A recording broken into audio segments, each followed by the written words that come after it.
সুস্বাগতম in my blog part 2 খেলাধুলো হি হি হি।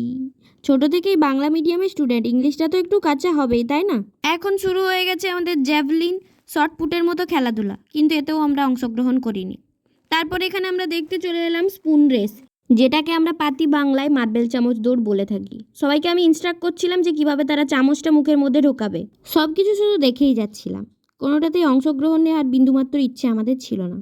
এই বস্তা দৌড় দেখে মনে পড়লো ছোটবেলায় সরস্বতী পূজার সময় মামা ঘরে খেলাধুলো যখন হতো, আমরা সমস্ত ভাই বোনেরা বস্তা, পেন আর লাফদড়ি নিয়ে দুপুর থেকে নাওয়া খাওয়া ছেড়ে বসে থাকতাম কখন খেলাধুলা হবে আর আমরা খেলতে নামবো। ছোট থেকে আমরা বড় হয়ে গেলাম আর আমাদের খেলাধুলোর ইচ্ছেগুলো আস্তে আস্তে মাঠে মারা গেল। দেখতে দেখতে খেলাধুলো কিন্তু প্রায় শেষের মুখে। আর এই খেলা কিন্তু একদিন ধরে নয়, এটা কিন্তু 3 দিন ধরে চলছে। আর এই দেখো আমাদের বান্ধবী নাচতে নাচতে মিউজিক্যাল চেয়ার খেলছে। আজকের মতো এখানেই শেষ করলাম। আমার ভিডিও দেখতে তোমাদের কেমন লাগে তা অবশ্যই কমেন্টে জানিও। ভালো লাগলে লাইক, কমেন্ট, সাবস্ক্রাইব করতে ভুলো না। টাটা।